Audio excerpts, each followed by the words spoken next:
Sorcerer.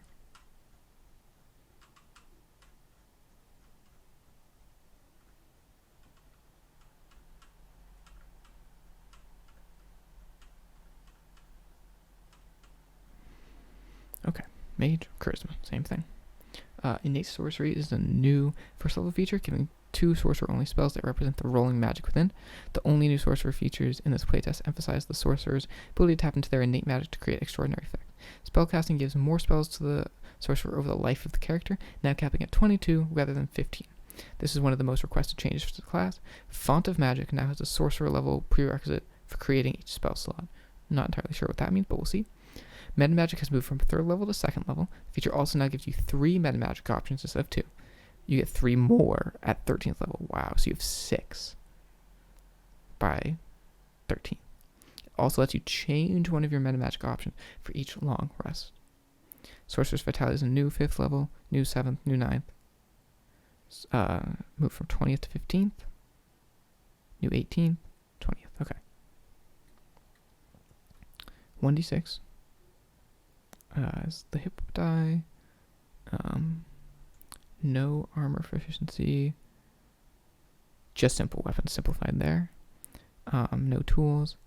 Constitution, Charisma. Then Arcana, Deception, Insight, Intimidation, Persuasion, and Religion. Seems to be about the same. Okay. Another thing they've been saying is they want all of the classes to get their subclass feature at 3rd level, so it's more uniform.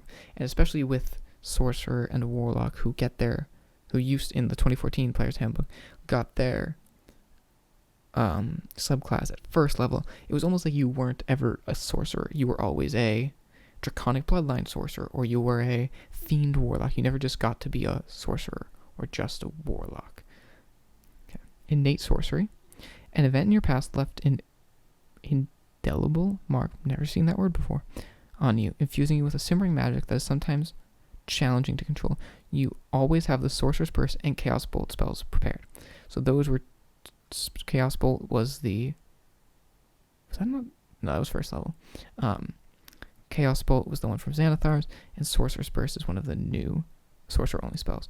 And then, of course, we have Spellcasting, which I will not be reading, because I think we know how spellcasting works. Font of Magic. You tap into a deep wellspring of magic within yourself. The wellspring is represented by sorcery points, which allow you to create a variety of magical effects. You have 2 sorcery points and gain more as you reach higher levels, as shown as the sorcery points column. Didn't even look at this. Just equal to your level. Okay. Is that how it was before? Yes.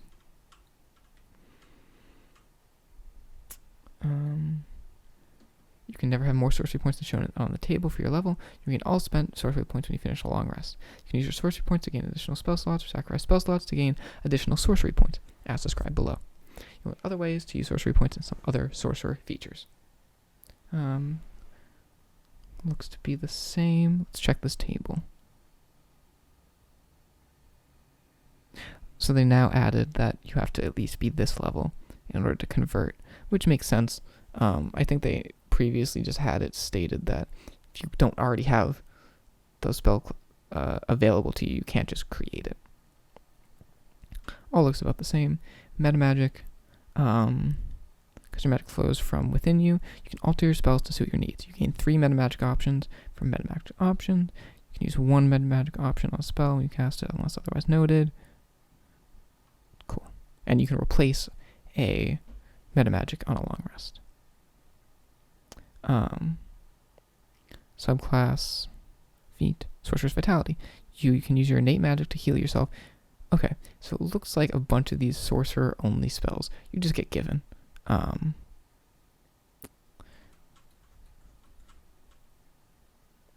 wonder if it counts against the amount of prepared spells, because it doesn't specifically say. And I would like it to say this does count against, or this doesn't count against. Get the Sorcerer Incarnate, which is like the Rage sort of thing. You get 3 more Meta Magic options. And then at 15th level, you regain 4 expended sorcery points whenever you roll initiative or finish a short rest. That's nice. feet. Arcane Apotheosis. You are now so suffused with magic that you can alter reality itself. You always have the wish spell prepared, and if you undergo the spell's casting stress, you have no chance of losing the ability to cast the spell. In addition, you can cast... What? In addition, you can cast Wish to replicate a spell of 1st through 8th level without expending a 9th level. You instead expend a spell slot of the replicated spell's level. Once you use a wish in this way... Whoa.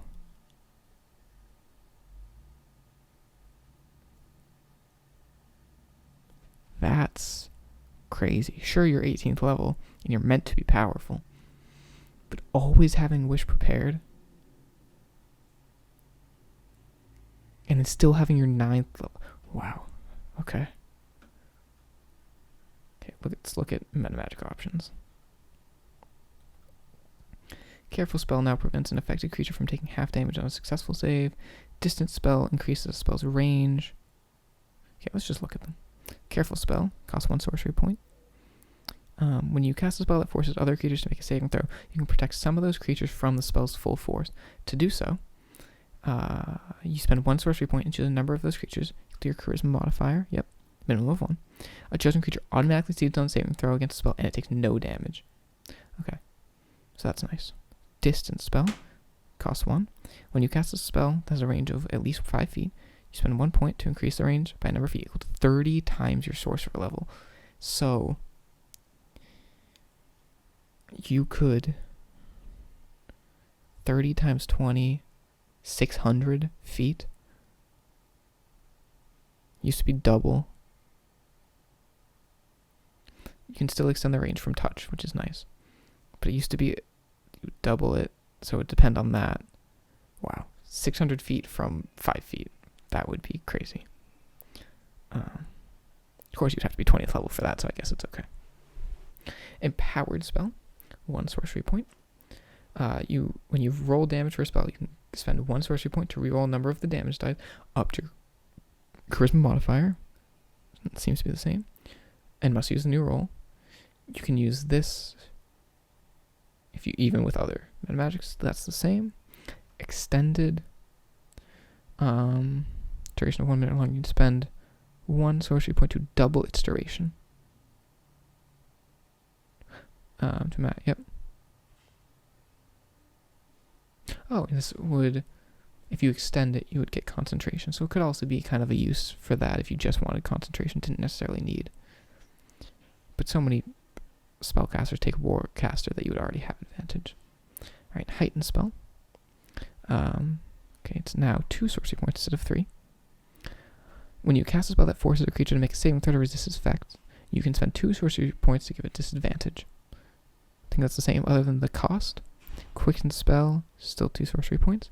When you cast a spell that has a casting time of an action, you can spend 2 sorcery points to change the casting time to a bonus action. You can't modify a spell in this way if you've already cast a spell of 1st level or higher on the current turn. Okay. So it used to be that the way it was worded, if I have, say I want to cast Fireball twice, I could cast Fireball, then quicken Fireball, and cast the other one. Now normally, the problem with that is you can't cast 2 leveled spells on your turn. But the way it was worded is it says you can't cast a action leveled spell and a bonus action leveled spell. So because technically they were both action spells, you could do both because then one could just be used as a bonus action. I don't know if that entirely makes sense. But basically you could cast 2 fireballs. Now you cannot. Which you could still cast the cantrip, which is fine. Which is a little odd. Seeking spell, which is not on here. It could have been from Xanathar's. If you make an attack roll for a spell, and 2 sorcery points, and miss, you spend 2 sorcery points to reroll the d20, and must use the new roll, and you can add that to others. Subtle spell is 1. You can cast it without verbal, somatic, or material components, except if the material is consumed. Which seems to be the same. Oh, it doesn't even say. So now you can affect material components. Interesting. Transmuted spell, which I know is from Xanathar's. and it looks to be the exact same. Twin spell. Now, yep. When you cast a spell 1st through 5th level that you also cast on your... When you cast a spell of 1st through 5th level that you also cast on your previous turn by expending a spell slot, you can fuel this turn's casting of the spell by expending a number of sorcery points equal to the spell's level rather than expending a spell slot. Oh, okay, so that's different. So it still takes... So it takes 2 actions. So you're basically casting the spell twice for action economy, but you can spend sorcery points to not have to cast it. Interesting. I think that's beneficial overall. All right, let's look at Draconic Sorcery. Okay.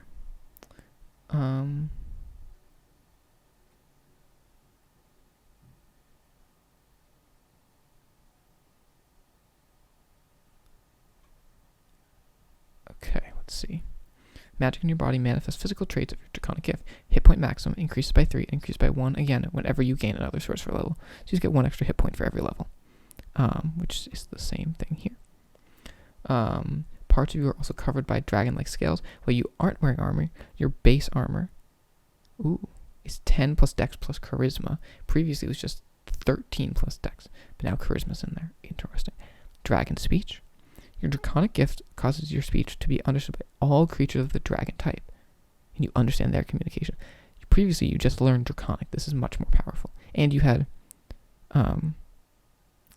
your proficiency bonus doubled on charisma checks. I think this is better, though, because you can talk to something that normally can't be talked to. Elemental affinity.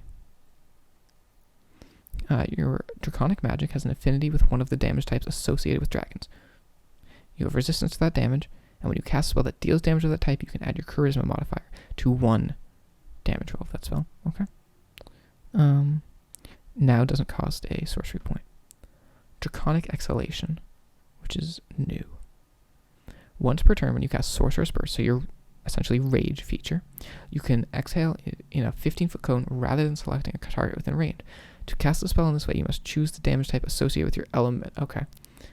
So it's basically you make a breath weapon attack while also casting the spell. So you cast an improved spell. Dragon wings. Your innate magic can now manifest as spectral draconic wings on your back while you're sorcery incarnate. Oh, I believe that was actually the rage. So this is what I said before about this being the rage sort of sorcerer thing. I believe this is the sorcerer's rage thing. You sprout those wings, gain a fly speed equal to your speed, and can hover. In addition, at the end of each of your turns, you can flap the wings to unleash magical energy, dealing damage to each creature of your choice within 50 feet of you. Damage is...